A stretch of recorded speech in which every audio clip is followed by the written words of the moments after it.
Hello everyone, welcome to Mithilesh commerce classes. Mithilesh commerce classes में आप सभी का स्वागत है।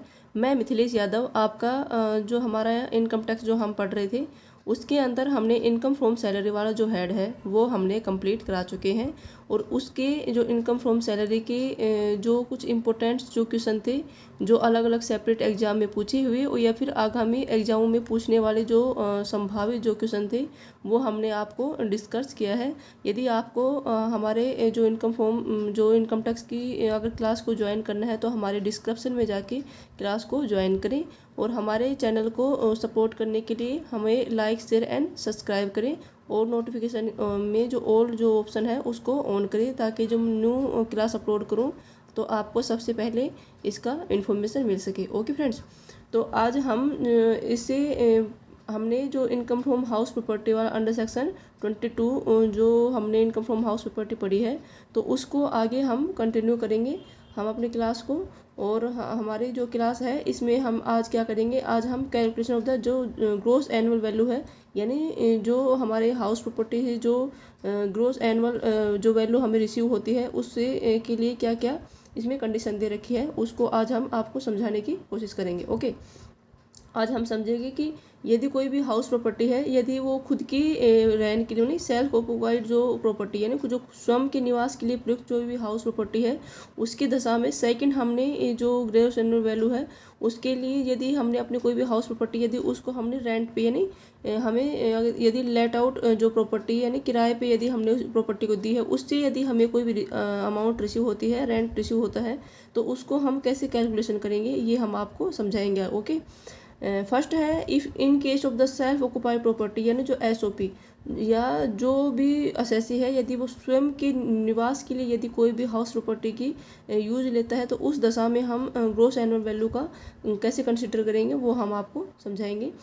इसमें जो ग्रोस एनुअल वैल्यू है यदि वो कोई भी असेसी स्वयं के सेल्फ ऑक्युपाइड प्रॉपर्टी यानी स्वयं के निवास के लिए यदि कोई हाउस प्रॉपर्टी का यूज ले रहा है तो उस दशा में हमारे जो ग्रोस एनुअल वैल्यू और जो हमारी नेट एनुअल वैल्यू हो दोनों क्या होगी, जीरो होगी। ठीक है ना, शून्य होगी, क्या होगी, नील। ओके, देखो इसमें क्या है, इसमें the gross annual value will always be nil in case of the SOP and net annual value will also be nil. जो या ग्रोस एनुअल वैल्यू हो या फिर जो नेट एनुअल वैल्यू हो दोनों ही केस में यदि कोई भी असेसी स्वयं के उपयोग के लिए यदि कोई भी हाउस प्रॉपर्टी ले रहा है तो दोनों ही केस में होगी उसकी जो जीएबी क्या होगी, नील होगी। ओके फ्रेंड्स, सेकंड हमारा है सेकंड है इन case of the let out property यानी जो हमने अभी आपको समझाया है कि जो भी असेसी है यदि वो कोई भी हाउस प्रॉपर्टी को रेंट पे देने से जो भी हमें अमाउंट रिसीव होती है तो उसके लिए हमने जीएबी वैल्यू को कैसे कैलकुलेशन करेंगे तो वो करेंगे इसमें देखते हैं। स्टेप फर्स्ट है calculation of the expected rent, जो हमारी अपेक्षित जो किराया है एक्सपेक्टेड जो रेंट है उसको हम कैसे कैलकुलेट करेंगे। तो उसको कैलकुलेट करने के लिए सबसे पहले हमारे पास क्या होना चाहिए, जो फेयर वैल्यू है और जो म्यूनसिपल जो वैल्यू है उनमें से जो भी क्या होगी, हायर यानी फेयर रेंट और म्यूनसिपल वैल्यू में से जो भी हायर होगी उसको हम लेंगे। फिर उसके बाद हमें कहाँ तक लेंगे, जहाँ तक स्टैंडर्ड जो रेंट है वहाँ तक। ठीक है ना, फिर स्टैंडर्ड रेंट और जो हायर दोनों जो वैल्यू है उनमें से क्या करेंगे, कंपैरिजन करेंगे। जो उसमें जो स्टैंडर्ड वैल्यू है वहाँ तक हम मैक्सिमम इसमें एक्सपेक्टेड रेंट को कंसिडर करेंगे। ओके, देखो फेयर वैल्यू यानी उचित किराया। ठीक है, सेकंड है म्यूनसिपल वैल्यू यानी नगर पालिका जो मूल्य है, whichever is the higher यानी दोनों में से क्या है, जो दोनों में से जो भी हायर है यानी ज़्यादा है। ठीक है ना, उसको हम कंसिडर करेंगे but subject to standard rent यानी कहाँ तक करेंगे, इन दोनों में से हायर लेके और जो हमारे स्टैंडर्ड जो रेंट है वहाँ तक हम इसमें अपेक्षित जो एक्सपेक्टेड जो रेंट है इसको हम कैलकुलेशन करेंगे। ठीक है ना, यहाँ तक हम लेंगे, इससे ज़्यादा स्टैंडर्ड रेंट से ज़्यादा हम एक्सपेक्टेड रेंट को कैलकुलेशन नहीं कर सकते। ठीक है ना, लेकिन जो हमारा जो एक्सपेक्टेड जो रेंट है उसको हम हमेशा 12 मंथ के लिए ही उसको ज्ञात किया जाता है। ठीक है, लेकिन ऐसे कोई जैसे कुछ भी अगर क्वेश्चन में यदि फेयर रेंट यदि कोई भी फेयर रेंट अगर क्वेश्चन में गिवन नहीं है तो उस टाइम पे हम जो हमारा एक्चुअल रेंट है उसी को हम क्या मानेंगे, फेयर रेंट मानेंगे। क्या मानेंगे, fair rent. Okay friends, I hope आपको समझ में आ गया होगा कि देखो जो यदि कोई भी एसएससी है, यदि वो लेट आउट किराए पे कोई भी प्रॉपर्टी को देता है तो उस केस में हमारा जो फेयर रेंट और municipal value whichever the higher उसको हम लेंगे। फिर उसके बाद हमारा जो स्टैंडर्ड जो रेंट है वहाँ तक मैक्सिमम स्टैंडर्ड रेंट तक ही हम अपने एक्सपेक्टेड रेंट को क्या एक्सपेक्टेड जो हमारा अपेक्षित किराया है उसको हम कंसिडर करेंगे, ठीक है ना। और जो हमारा एक्सपेक्टेड जो रेंट है वो 12 मंथ के लिए ही क्या होंगे, 12 मंथ के लिए हमें ज्ञात किया जाता है। लेकिन ऐसी 3 कंडीशन है जिस कंडीशन में हम जो हमारा एक्सपेक्टेड जो रेंट है अपेक्षित जो किराया है उसको हम जितने टाइम पीरियड के लिए जितने टाइम पीरियड के लिए वो जैसे निर्माण के टाइम, परचेज के लिए और सेल के लिए, ठीक है ना, जितने कंस्ट्रक्शन यदि हमारा जितना टाइम पीरियड में होता है तो उसी के अकॉर्डिंग हम उसमें उसको कंसिडर करेंगे, ठीक है ना। आगे देखते हैं। देखो नोट दे रखा है इसमें, expected rent will be always determine of the 12 month expect follow situation, यानी अपेक्षित किराया सदैव 12 माह के लिए ही ज्ञात किया जाता है निम्न दशाओं को छोड़ के। कौन सी दशाओं है जिसको छोड़ करके हम सिर्फ अपेक्षित जो किराया है यानी एक्सपेक्टेड जो रेंट है उसको 12 मंथ के लिए ही हमने इसमें कंसिडर करते हैं, ठीक है ना। फर्स्ट हमारा यदि कंस्ट्रक्शन यानी यदि कोई भी निर्माण कार्य है, क्या है, निर्माण कार्य है, तो उसके लिए हम जो 12 मंथ को इसमें अलाउ ये प्रोविजन नहीं होगा, ठीक है ना। सेकंड हमारा यदि कोई भी परचेज है, हम कोई भी चीज़ परचेज कर रहे हैं या फिर सेल कर रहे हैं, इन तीनों ही दशाओं में हमारा जो एक्सपेक्टेड जो रेंट है यानी जो अपेक्षित किराया है वो 12 मंथ के लिए इसमें प्रोविजन लागू नहीं किया जाता, ठीक है। आगे हमारा नोट्स क्या दे रखा है, नोट है इसमें, if fair rent is not given be question then actual rent will be consider is fair rent, यानी यदि हमारे कोई भी क्वेश्चन में फेयर रेंट यानी उचित किराया यदि प्रश्न में नहीं दिया गया है तो उस कंडीशन में हम जो हमारा एक्चुअल जो रेंट है उसी को हम फेयर रेंट मान के क्वेश्चन को सॉल्व करेंगे, ठीक है ना। ओके, आगे स्टेप सेकंड के फर्स्ट हमने जो स्टेप किया है उसमें हमने क्या किया है, उसमें हमने जो हमारा एक्सपेक्टेड जो रेंट है यानी जो अपेक्षित जो किराया है उसकी कैलकुलेशन की है, ठीक है। सेकंड हम क्या करेंगे, जो हमारा एक्चुअल रेंट रिसीव है उसको हम कैसे कैलकुलेशन करेंगे। एक्चुअल हमारी जो रेंट रिसीव है उसको हम कैलकुलेशन करने के लिए हमारे जो एनुअल जो रेंट है यानी जो वार्षिक में जो हमें किराया मिला है उसमें से यदि हमें जो किराया हमें प्राप्त नहीं हुआ है ना यानी अनरिलाइज रेंट यदि हम उसमें से लेस कर देते हैं तो हमारे पास क्या आ जाएगा, हमारे पास एक्चुअल रेंट रिसीव आ जाएगा। Okay friends, okay. Second step हमें क्या दे रखी है कि calculation of the actual rent receive, यानी जो रेंट रिसीवेबल है उसको हम कैसे कैलकुलेशन करेंगे। जो एनुअल रेंट जो हमें पूरे वर्ष भर में जो हमें रेंट रिसीव होता है, ठीक है ना, उसमें से यदि हम अनरिलाइज रेंट यानी जो हमें रेंट रिसीव नहीं हुआ है, जो हमें रेंट रिसीव प्राप्त नहीं हुआ है, अनरिलाइज जो रेंट है, यदि हम एनुअल रेंट में से अनरिलाइज जो रेंट है यदि हम घटा देंगे तो हमारे पास क्या आ जाएगा, हमारे पास एक्चुअल रेंट रिसीव हमारे पास आ जाएगा। Okay friends, okay. Third step क्या है, थर्ड स्टेप है वो है, हाँ थर्ड स्टेप है इसमें जो फर्स्ट हमारा जो स्टेप था एक्सपेक्टेड जो रेंट था वो और जो एक्चुअल रेंट रिसीव है उन दोनों में से क्या होगा, जो भी क्या होगा हायर होगा उसको हम कंसिडर करेंगे, ठीक है ना। फिर फोर्थ स्टेप क्या है, फोर्थ है calculation of the vacant loss, यानी जो खाली पड़ी जो संपत्ति से जो भी हानि हो रही है तो उसको हम जो इसमें से एक्चुअल रेंट रिसीव और जो एक्सपेक्टेड जो रेंट था उसमें से जो भी हायर था उसमें से हम जो वैकेंट लॉस यदि घटा देंगे तो हमारे पास क्या जाएगी, हमारे पास ग्रोस एनुअल वैल्यू आ जाएगी, ठीक है। तो ग्रोस एनुअल वैल्यू निकालने के लिए इसमें वैकेंट जो लॉस निकालने के लिए जितने टाइम पीरियड के लिए हमारी जो हाउस प्रॉपर्टी है वो खाली है उस वो टाइम पीरियड यदि देखते हैं, यदि फॉर एग्जांपल समझते हैं, यदि हमारी हाउस प्रॉपर्टी यदि कितने टाइम पीरियड के लिए, यदि 2 मंथ के लिए हमारी हाउस प्रॉपर्टी मतलब खाली है और उसके लिए पर मंथ के हिसाब से यदि 10,000 यदि हमारा पर मंथ हाउस प्रॉपर्टी का रेंट है तो हमारी जो वैकेंट जो लॉस हो जाएगा वो कितने हो जाएगा, वो हो जाएगा 2 मंथ यानी 2 मल्टीप्लाई 10,000, ठीक है ना। तो 20,000 हमारे पास क्या आ जाएगा, ये वैकेंट लॉस आ जाएगा। तो इसको किस में से घटाएंगे, जो हमारे एक्सपेक्टेड जो रेंट निकाला था हमने और जो एक्चुअल रेंट रिसीव था उसमें से जो हायर था उसमें से हमने वैकेंट जो लॉस यदि हम घटा देंगे तो हमारे पास क्या जाएगी, हमारे पास ग्रोस एनुअल वैल्यू हमारे क्या जाएगी, gross annual value. Okay friends, I hope आपको ये समझ में आया होगा, लेकिन एक बार हम आपको नोट्स के जरिए थोड़े शॉर्ट बना के और आपको समझाने की कोशिश करते हैं, एक परफार्मा बना के हम आपको समझाने की, ठीक है ना। देखो इसमें सबसे पहले हम एक्सपेक्टेड रेंट निकालेंगे, एक्सपेक्टेड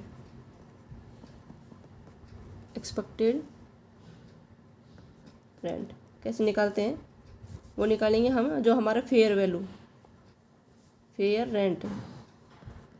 रेंट और इसमें से फेयर रेंट में से, और दूसरा हमारा क्या था, वो हमारा था municipal value.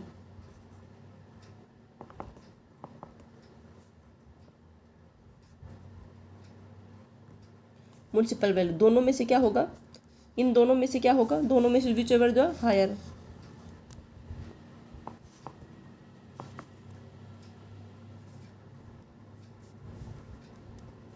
Which ever higher, इनमें से दोनों में से क्या होगा, जो भी हमारा हायर होगा, जो ज़्यादा होगा, उसको हम इसमें से कंसिडर करेंगे। ठीक है, तो हमारे पास क्या जाएगा, लेकिन कहाँ तक करेंगे, इसमें से जो करेंगे वो करेंगे स्टैंडर्ड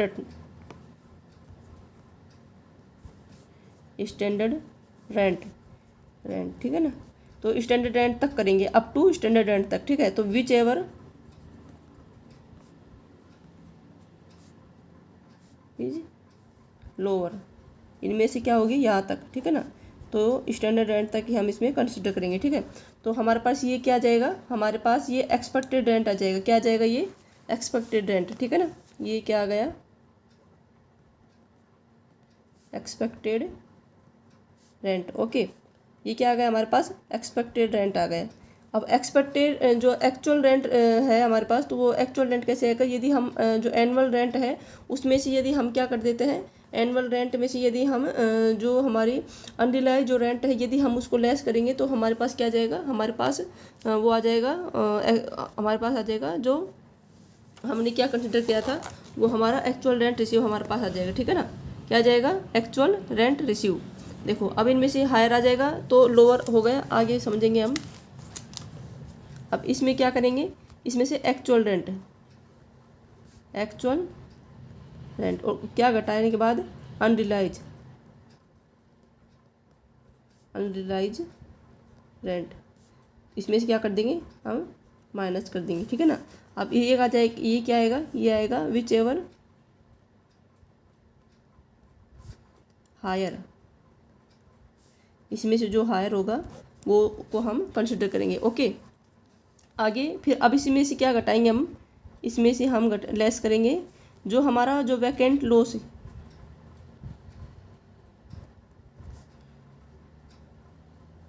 तो वैकेंट लॉस को हम कैसे करेंगे, तो वैकेंट लॉस को हम करेंगे वैकेंट पीरियड एंड वैकेंट जो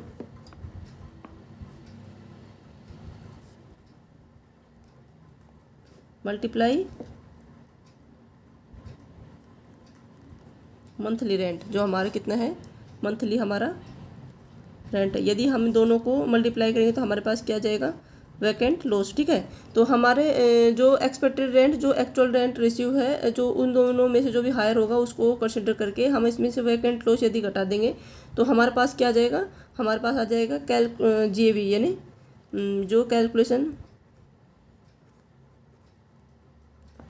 ऑफ GAV यानी ग्रोस एनुअल वैल्यू। ठीक है ना, ये हमारे पास इसमें से आ जाएगी। ओके, एक बार आप इसको देखो पहले हम हमारा एक्सपेक्टेड रेंट कैलकुलेशन करेंगे, कैसे करेंगे, फेयर रेंट और municipal value which were the higher, इन दोनों में जो भी क्या होगा, हायर होगा, वो उसको हम इसमें इंक्लूड करेंगे। फिर कहाँ तक होगा, standard up to standard rent, standard rent इसमें से लिखेंगे, और विच एवर द लोअर, जो स्टैंडर्ड रेंट के बाद जो लोअर होगा यानी स्टैंडर्ड रेंट तक मैक्सिमम हो सकता है। ठीक है ना, इससे ज़्यादा नहीं हो सकता। तो जो स्टैंडर्ड रेंट के बाद जो इसमें से जो लोअर होगा दोनों में से, उसको हम यहाँ पे उसको लेंगे। ठीक है, फिर एक्सपेक्टेड रेंट हमने क्या कैलकुलेशन हो जाएगी, ये एक्सपेक्टेड रेंट कैलकुलेशन हो जाएगी। फिर इसमें से एक्चुअल रेंट कैसे होगा, एक्चुअल रेंट होगा यदि हमारा एनुअल जो रेंट है उसमें से यदि हम अनरिलाइज जो रेंट को क्या कर देंगे, माइनस कर देंगे। ठीक है ना, तो अनरिलाइज जो रेंट है, जो बकाया जो हमें प्राप्त नहीं हुआ है रेंट, वो उसको यदि हम इसमें से माइनस कर दे तो हमारे पास क्या आ जाएगा, हमारे पास ये हमारे पास आ जाएगा जो ये आ जाएगा एक्चुअल रेंट रिसीव। क्या आ जाएगा, actual rent receive. Okay, actual rent receive में से हम क्या करेंगे, यदि हम वैकेंट लॉस को क्या कर देंगे, इसमें से माइनस कर देंगे। क्या कर देंगे, वैकेंट लॉस को यदि हम इसमें से माइनस कर देंगे तो हमारे पास क्या आ जाए, वैकेंट लॉस को कैसे कैलकुलेशन करेंगे, तो वो हम करेंगे वैकेंट पीरियड, मतलब कितने टाइम पीरियड के लिए वो हाउस प्रॉपर्टी क्या है खाली पड़ी थी वो, और मंथली उसकी रेंट क्या था, ठीक है ना। दोनों को मल्टीप्लाई करेंगे तो हमारे पास क्या आ जाएगा, हमारे पास वैकेंट लॉस आ जाएगा। ओके फ्रेंड्स, वैकेंट यदि एक्चुअल रेंट रिसीव में से ARR क्या आएगा, ये यहाँ पे ARR में से यदि वैकेंट लॉस को यदि हम लेस करते हैं तो हमारे पास क्या आ जाएगा, हमारे पास जो ग्रोस एनुअल वैल्यू आ जाएगी, क्या आ जाएगी, ग्रोस एनुअल वैल्यू आ जाएगी। ओके फ्रेंड्स, अब ग्रोस एनुअल वैल्यू में से हमने आपको पहले भी समझाया था, ग्रोस एनुअल वैल्यू से हम क्या करेंगे, मतलब डिडक्शन घटाएंगे, क्या करेंगे, डिडक्शन घटाएंगे। कौन सी डिडक्शन घटाएंगे हम, अंडर सेक्शन 24, ठीक है ना। तो इसमें से हमने एक डिडक्शन बताई थी, वो थी स्टैंडर्ड डिडक्शन अंडर सेक्शन, ये याद रखनी है 24A, ठीक है। इसमें से ये डिडक्शन हम घटा देंगे। सेकंड हम डिडक्शन घटाएंगे तो वो घटाएंगे हमारे जो घटाएंगे interest on borrowing fund, under section कौन सी बताई थी हमने, 24B। ओके, ये दोनों यदि हम डिडक्शन घटा देंगे तो हमारे पास क्या आ जाएगा, हमारे पास आ जाएगा जो इनकम फ्रॉम हाउस प्रॉपर्टी, क्या आ जाएगा, इनकम फ्रॉम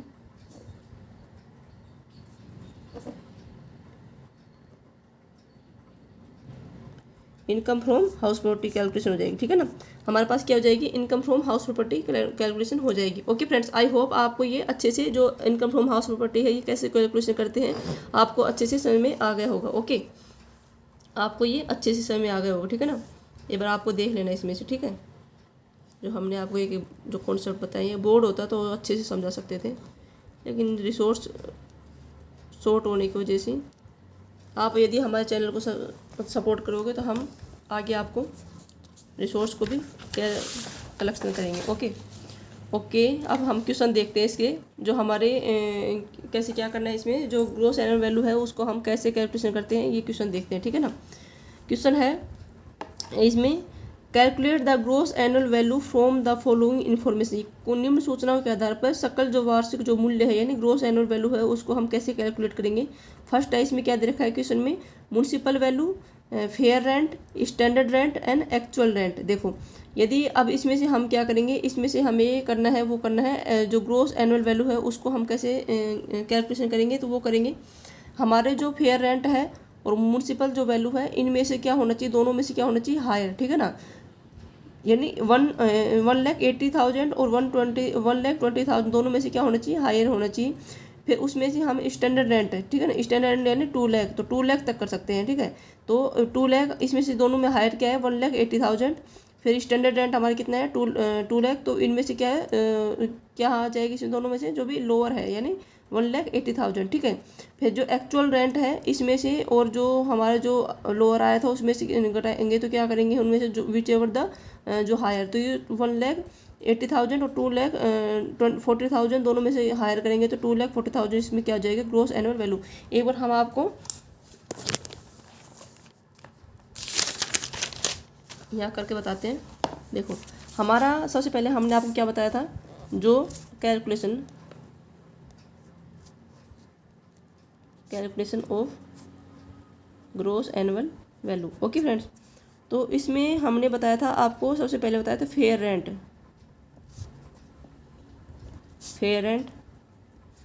कितना दे रखा है हमारा, फेयर रेंट दे रखा है 1,80,000, है ना, तो 1,80,000। फिर हमने बताया था म्युनिसिपल वैल्यू,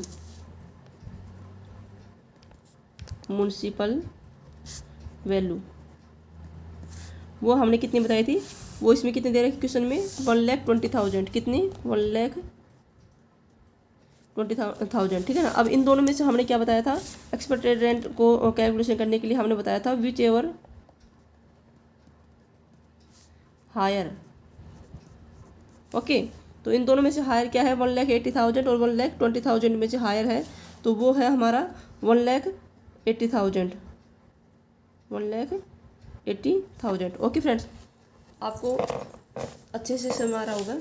अब इसके आगे हमने आपको बताया था, तो वो बताया था कि जो हमारा जो इसमें से क्या दे रखा है हमें क्वेश्चन में देखते हैं, हमें फेयर रेंट, स्टैंडर्ड रेंट और एक्चुअल रेंट, ठीक है ना। तो अब हम क्या करेंगे, हम इसमें से एक्चुअल जो स्टैंडर्ड रेंट है ना वो देखेंगे। ST या स्टैंडर्ड रेंट कितनी दे रखा है, स्टैंडर्ड रेंट हमें वो दे रखा है 2 लाख। कितना दे रखा है, 2 लाख। 2 लाख हमें स्टैंडर्ड रेंट दे रखा, ठीक है। अब स्टैंडर्ड रेंट ज़्यादा हम इसमें वो कैलकुलेशन नहीं कर सकते, ठीक है ना। तो हम क्या करेंगे, विच एवर लोअर। तो लोअर क्या है इन दोनों, 2 लाख और 1,80,000 में से लोअर है 1,80,000।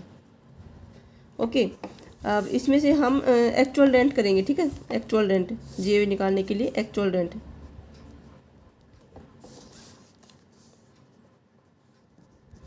1 लाख कितने, एक्चुअल रेंट कितनी दे रखी है हमारे लिए क्वेश्चन में, 2,40,000।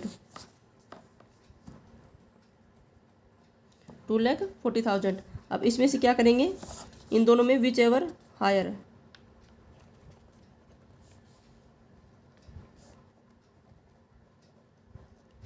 ये 2,40,000 और 1,80,000 दोनों में से हायर क्या है, 2,40,000। ये हमारी क्या हो जाएगी, ग्रॉस एनुअल वैल्यू क्या हो जाएगी हमारी, ये ग्रॉस एनुअल वैल्यू। यदि हमें आगे निकालना है तो इसमें ग्रॉस एनुअल वैल्यू में से हम जो क्या करेंगे, जो वैकेंट जो लॉस है उसको हम क्या कर देंगे, इसमें माइनस कर देंगे। तो हमारे पास क्या जाएगी, हमारे पास ग्रॉस एनुअल वैल्यू आ जाएगी, यदि हमें क्वेश्चन में दे रखी है। लेकिन क्वेश्चन में यदि नहीं दे रखी है तो हम यहीं तक ये अपने जो कैलकुलेशन करके और ग्रॉस एनुअल वैल्यू को हम कंसिडर करेंगे। ये हमारी क्या आ गई, ये हमारी आ गई ग्रॉस एनुअल वैल्यू, ठीक है ना। ये हमारी ग्रॉस एनुअल वैल्यू आ गई। ओके फ्रेंड्स, ये आपको क्वेश्चन समझ में आ गया होगा। हमें फेयर रेंट दे रखा है, म्युनिसिपल वैल्यू दे रखी है, दोनों में से क्या आएगा, जो भी हायर आएगा। फिर हमें स्टैंडर्ड जो रेंट दे रखी है उसमें से दोनों में से क्या आएगा, लोअर आएगा, ठीक है ना। इन दोनों में से क्या आएगा, लोअर। ओके, इन दोनों में से लोअर आ जाए तो ये 1,80,000 आ जाएगा। फिर हमारा एक्चुअल रेंट दे रखा है, तो एक्चुअल रेंट हमें 2,40,000 दे रखा है। तो एक्चुअल रेंट और जो स्टैंडर्ड रेंट जो लोअर था उनमें से यदि हम कंपैरिजन करेंगे तो विच और द हायर, जो उनमें से जो भी हायर होगा वो हमारे क्या आ जाएगा, ग्रॉस एनुअल वैल्यू आ जाएगा, ठीक है। ओके फ्रेंड्स, क्वेश्चन नंबर ये हमारा 2,40,000 आ जाएगा। ओके, आंसर इधर हमें मेंशन कर रखा है 2,40,000। आगे वाला क्वेश्चन देखते हैं। नेक्स्ट क्वेश्चन है, calculation the gross annual value from the following information. निम्न सूचनाओं के आधार पर सकल वार्षिक मूल्य की गणना करें। म्युनिसिपल वैल्यू कितने दे रखा है, जो 10,000 पर मंथ के हिसाब से, ठीक है, वो एनुअल दे रखा था, इसमें पर मंथ के हिसाब दे रखा है। फेयर रेंट कितना दे रखा है, 80,000 पर मंथ के हिसाब से। स्टैंडर्ड रेंट कितना दे रखा है, 50,000 पर मंथ के हिसाब से। एक्चुअल रेंट कितना दे रखा है, 24,000 पर मंथ के हिसाब से। वैकेंट पीरियड कितना दे रखा है, 2 मंथ। और जो अनरिलाइज जो रेंट है, यानी जो ARR निकालेंगे तो क्या करेंगे, एनुअल जो हमारी वैल्यू आ जाएगी, एनुअल रेंट में से हम अनरिलाइज रेंट को निकाल देंगे, ठीक है ना। ओके, तो हमारी ये आ जाएगी जो एक्चुअल रेंट आ जाएगी। ओके फ्रेंड्स, तो इसको हम कैसे करेंगे, हम पहले फेयर रेंट और म्युनिसिपल वैल्यू में जो भी हायर होगा उसको कंसिडर करेंगे। फिर जो स्टैंडर्ड रेंट होगा तो उसको लोअर को कंसिडर करेंगे। फिर एक्चुअल जो रेंट है, तो एक्चुअल रेंट करने के लिए हमें क्या करना चाहिए, हमें जो एक्चुअल रेंट निकालने के लिए हमें जो कितना दे रखा है, जो जो एक्चुअल रेंट निकालने के लिए 2 मंथ जो 24 जो 1000 है उसको कितने महीनों के लिए, उसको 24 को 12 मंथ के लिए इसमें हम करेंगे। पर मंथ के हिसाब दे रखा है ना, तो उसको एक्चुअल रेंट निकालने के लिए 12 मंथ के हिसाब से हम इसमें कंसिडर करेंगे। उसमें से हम जो अनरिलाइज जो रेंट है हमारा, वो हम इसमें से घटा देंगे, तो हमारे पास एक्चुअल रेंट रेशियो आ जाएगा। ओके फ्रेंड्स, फिर उसमें से हम जो हमारा वैकेंट जो रेंट दे रखे हैं, जो खाली पड़ी है, तो उसके लिए वैकेंट जो लॉस दे रखा है उसको हम कैसे करेंगे, इसमें वैकेंट लेस को घटा देंगे, तो हमारे पास क्या आ जाएगा, जो GAV यानी ग्रॉस एनुअल वैल्यू आ जाएगा। ठीक है फ्रेंड्स, इसको हम आपको करके दिखाते हैं क्वेश्चन को। देखो थोड़ा साइड में कर लेते हैं ना, क्वेश्चन दिखना चाहिए मतलब। देखो सबसे पहले हमें क्या दे रखा है, इसमें दे रखा है फेयर रेंट। फेयर रेंट दे रखा, कितना दे रखा है इसमें, फेयर रेंट दे रखा, वो दे रखा है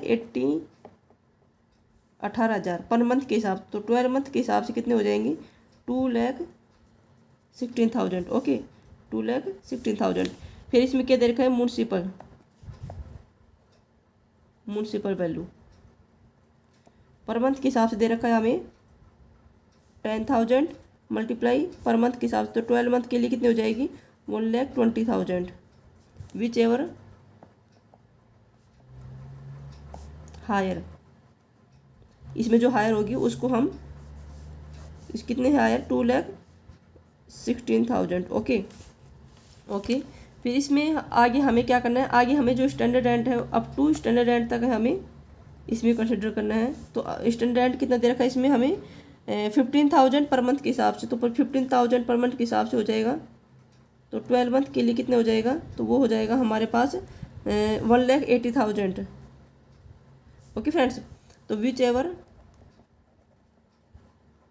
लोअर, जो हमें इसमें से जो क्या होगा कम होगा उसको हम कंसिडर करेंगे। तो 2,16,000 और 1,80,000 दोनों में से कम कौन सा है 1,80,000। ओके, तो इसको हम इसमें 1,80,000 ले लेंगे, ठीक है।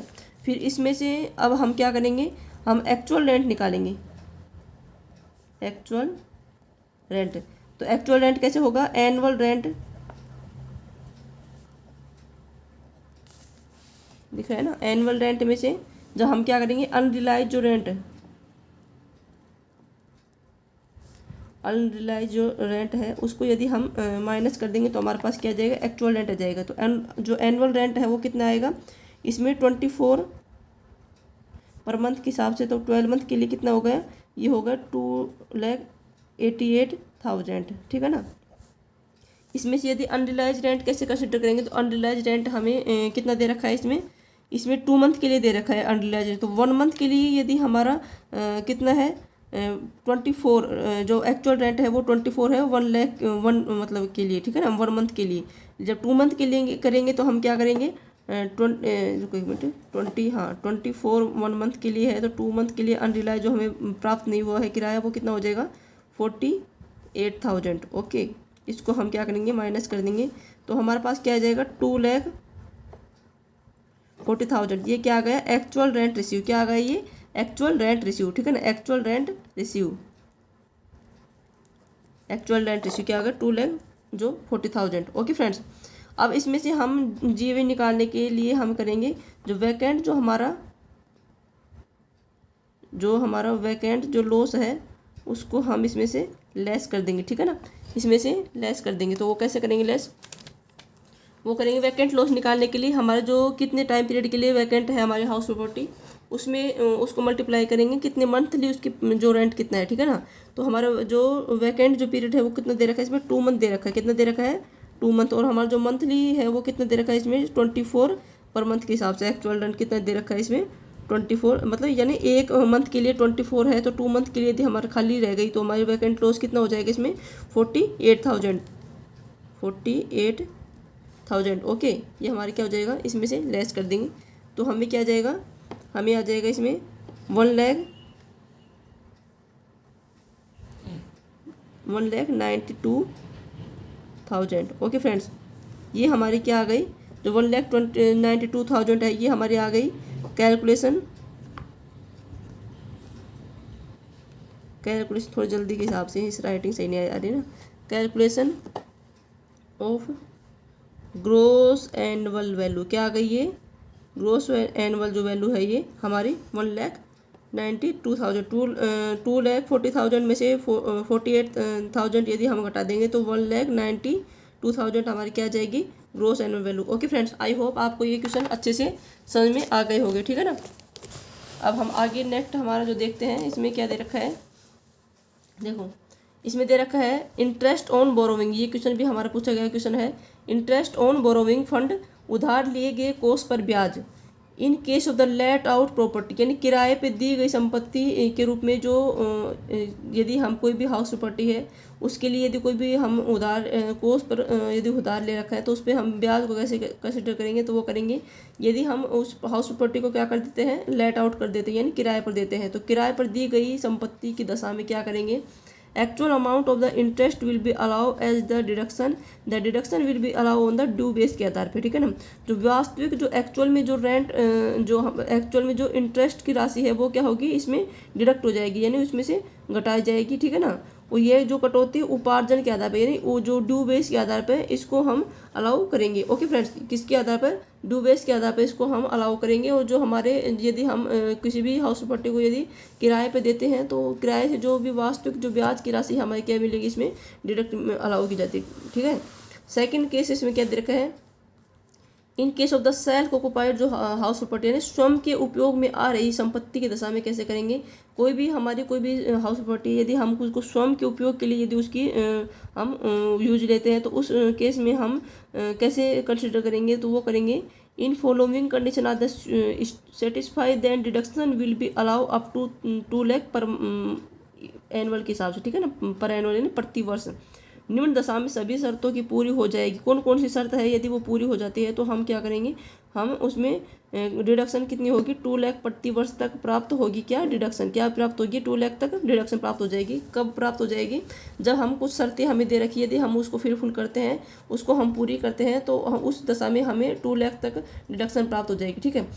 और यदि हम किराए पे कोई भी संपत्ति को दी गई है तो उसके लिए यदि बोरोविंग फंड यदि लिया है तो उसके लिए जो एक्चुअल में जो उसका इंटरेस्ट है वो क्या होगी, डिडक्ट होगी। ठीक है ना फ्रेंड्स। लेकिन यदि हम सेल्फ ऑक्युपाइड के लिए एसओपी के केस में हम क्या करेंगे, यदि कुछ कंडीशन दे रखी, यदि हम उस कंडीशन को पूरा करते हैं तो हमें 2 लाख तक पर एनम के हिसाब से हमें डिडक्शन प्राप्त हो जाएगी। ठीक है, कटौती हमें मिल जाएगी। तो कौन कौन सी कंडीशन दे रखी है जब हमें 2 लाख तक डिडक्शन मिलेगी, ये क्वेश्चन आया हुआ क्वेश्चन है। ठीक है ना, असिस्टेंट प्रोफेसर जो 2021-22 में जो एग्जाम हुआ था उसमें ये क्वेश्चन पुटअप किया गया था। फर्स्ट इसमें क्या कंडीशन है वो है, if loan was taken on after 1/4/1999। और यदि कोई भी ऋण 1 अप्रैल 1999 को यदि या उसके बाद यदि कोई भी लोन लिया गया, उससे पहले लिया गया, उस केस में हमें क्या मिलेगी, हमें कोई भी ये जो 2 लाख वाली कटौती हमें नहीं मिलेगी। तो उस केस में हमें जो हमारे 30,000 पर एनम के हिसाब से हमें कटौती मिलेगी, वो हम आपको आगे समझाएंगे। ठीक है ना।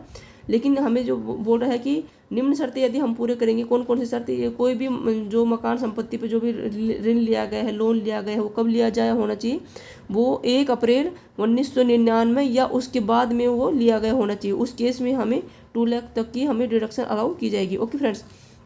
सेकंड इसमें क्या दे रखा point, purchase and construction of the house property, यानी मकान संपत्ति के क्रय करने के लिए जो लोन है वो किस लिए, किस पर्पज से लेना चाहिए। तो वो जो लोन है उसको हम जो हमारी जो हाउस प्रॉपर्टी है उसको परचेज करने के लिए, यानी खरीदने के लिए, या फिर हाउस प्रॉपर्टी को कंस्ट्रक्शन करने के लिए, यानी उसका निर्माण करने के लिए वो लोन लिया गया होना चाहिए। और कब लिया होना चाहिए, 1/4/1999 या उसके बाद होना चाहिए लिया गया। ठीक है ना, वो लोन। ओके।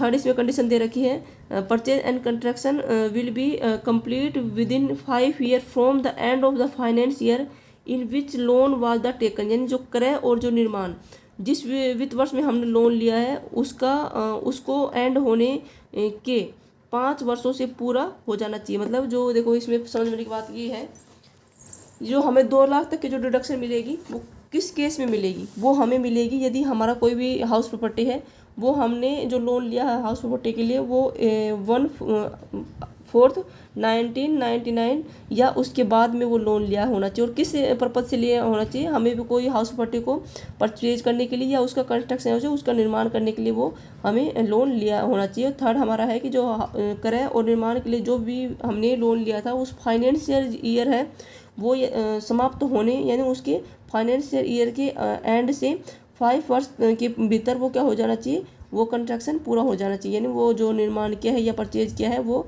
प्रोसेसिंग पूरी हो जानी चाहिए। ठीक है ना। ये तीनों कंडीशन यदि हम फुलफिल करते हैं तो हमें जो डिडक्शन मिलेगी वो कितनी मिलेगी, वो 2 लाख तक हमें डिडक्शन अलाउ की जाएगी। ओके फ्रेंड्स, जब हम स्वयं यदि किसी भी हाउस प्रॉपर्टी का यूज करते हैं तो। सेकंड केस क्या है, यदि इन तीनों जो हमने कंडीशन बताई यदि इसको फुलफिल यदि हम पूरी नहीं करते हैं तो उस केस में हमें जो डिडक्शन अलाउ की जाएगी वो ओनली मतलब 30,000 तक पर एनम के हिसाब से हमें डिडक्शन अलाउ की जाएगी। ठीक है ना।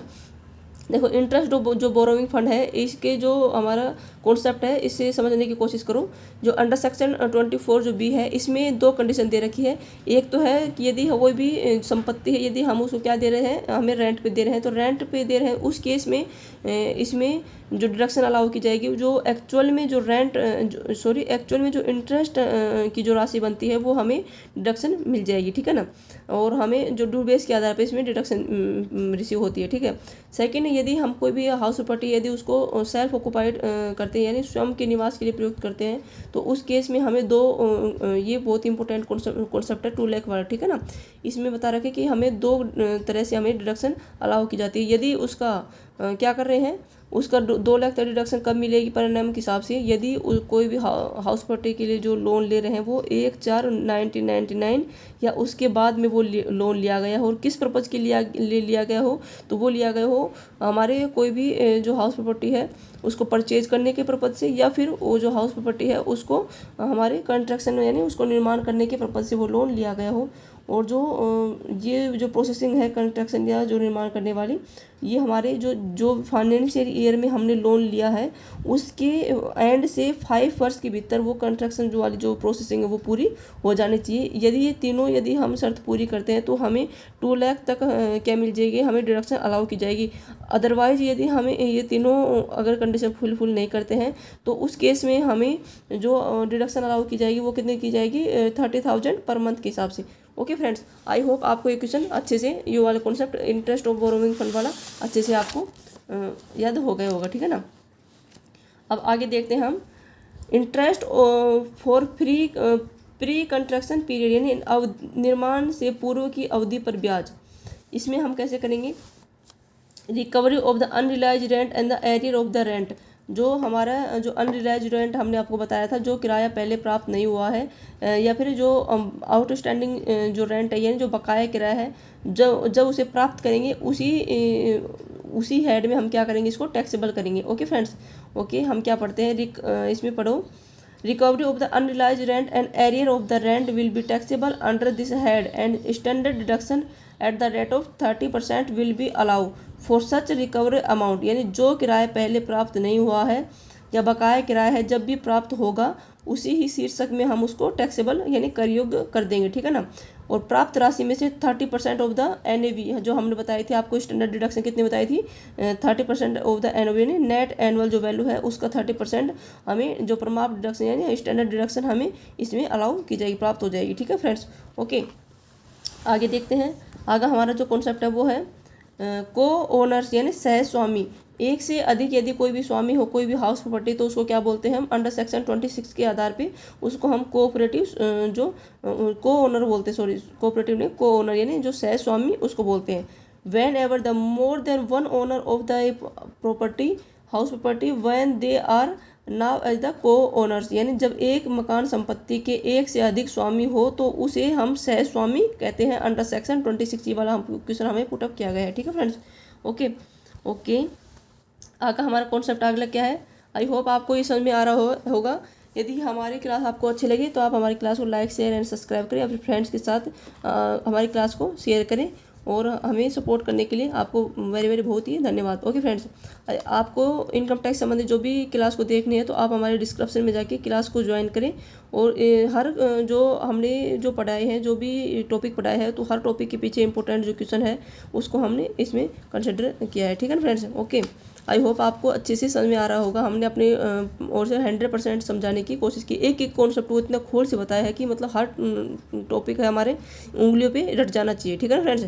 हमें अलग से एफर्ट लगाने की जरूरत नहीं है, हमारी क्लास में ही हमें सब कुछ याद हो जाएगा। ओके आगे है हमारा कॉन्सेप्ट है डीम्ड ओनर यानी माना गया स्वामी। कौन सा जो असेसी है वो हमें माना गया डीम्ड ओनर मानेंगे। हम किसको मानेंगे डीम्ड ओनर, वो है अंडर सेक्शन 27 में दिया गया है, following are the consider are deemed owner. निम्न में से किसे जो माना गया स्वामी कहा जाएगा, if any person transfer his property to his spouse minor child without consideration and inadequate consideration then the transfer will be consider and the deemed owner. यदि देखो समझने की कोशिश करो, माना गया स्वामी क्या होगा। देखो हमने जो क्लेबिंग जो इनकम बताई थी उस केस में आप याद करो, ये जो क्लेबिंग इनकम में जो माना गया है जो डीम्ड ओनर था वो किसको होता था, जब भी कोई भी प्रॉपर्टी हम बिना कंसिडरेशन या फिर अपर्याप्त कंसिडरेशन यानी कोई भी प्रतिफल के बिना या फिर हमें कोई प्रतिफल का मूल्य है जितना उससे कम रुपए दे के यदि उसको हम हमारे जो स्पाउस को यानी हमारे जीवन साथी को, हमारे जो माइनर चाइल्ड है यानी अवयस्क जो बच्चे को यदि हम क्या कर देते हैं, हाउस प्रॉपर्टी का ट्रांसफ़र कर देते हैं, तो उस केस में जो ट्रांसफ़र करने वाला जो असेसी है वही उसका क्या माना जाएगा, डीम्ड ओनर माना जाएगा। चाहे भले ही वो अपने जो स्पाउस या जो हमारे चिल्ड्रन है, जो हमारे माइनर चिल्ड्रन है उसको यदि ट्रांसफ़र कर दे, लेकिन उसका जो क्या माना जाएगा, जो डीम्ड जो ओनर माना जाएगा वो कौन होगा, जो उसको ट्रांसफ़र कर रहा है जो असेसी है वही उसका स्वामी माना जाएगा। उसको क्या बोलते हैं, डीम्ड ओनर। ओके फ्रेंड, अगला देखते हैं। अगला है if a property taken a lease of the more then 12 year, यदि कोई भी संपत्ति को 12 वर्षों से यदि यानी 12 जो ईयर से मोर देन यदि हम किसी को लीज पे कोई भी प्रॉपर्टी दे देते हैं तो उसको जो प्रॉपर्टी प्राप्त करने वाला जो व्यक्ति होता है वो क्या होता है, उसका डीम्ड ओनर माना जाएगा। ओके फ्रेंड्स, थर्ड है the holder of the impartial state, यानी जो अविभाजन संपत्ति का धारक। देखो जो कोई भी HUF है, हिंदू अनडिवाइडेड जो फैमिली है, कोई भी जो विभाजित जो भी संपत्ति का कोई भी धारक है वो उसको क्या मानेंगे, उसका संपत्ति का डीम्ड ओनर मानेंगे। ओके फ्रेंड्स, डीम्ड ओनर की जो हमारे अंडर सेक्शन क्या है, अंडर सेक्शन 27 है। जो हमने कोऑपरेटिव जो को-ओनर जो सहज स्वामी की जो अंडर सेक्शन बताई थी वो बताई थी under section 26। Okay friends, I hope आपको ये फ्रेंड्स ये सब याद करना है, ठीक है ना। ओके, अगला हमारा जो लास्ट जो पॉइंट है वो है if a person receive a property under allotment by a company and the cooperative society, यदि कोई कंपनी या कोऑपरेटिव सोसाइटी के द्वारा अलॉट में कोई भी व्यक्ति संपत्ति प्राप्त करता है। देखो कोई भी हमारा कोऑपरेटिव सोसाइटी है उसके द्वारा या फिर कोई भी कंपनी के द्वारा हमें कोई हाउस प्रॉपर्टी क्या की जाती है, अलॉट की जाती है। उसके जरिए यदि कोई पर्सन हाउस प्रॉपर्टी को क्या करता है, प्राप्त करता है, तो वो क्या होगा, जो प्राप्त करने वाला जो व्यक्ति होगा वो क्या होगा, उसका डीम्ड ओनर माना जाएगा। ओके फ्रेंड्स, आई होप आपको जो हमने हाउस प्रॉपर्टी वाला जो पूरा आपको चैप्टर जो टॉपिक पढ़ाया है चैप्टर का, तो ये आपको अच्छे से समझ में आ गया होगा, ठीक है ना फ्रेंड्स। इसको हमारी जो क्लास है इसको लाइक शेयर एंड सब्सक्राइब करें, अपने जो फ्रेंड ग्रुप में इसको शेयर करें, और हमें इतना प्यार और सपोर्ट देने के लिए बहुत बहुत धन्यवाद। Okay friends, thank you.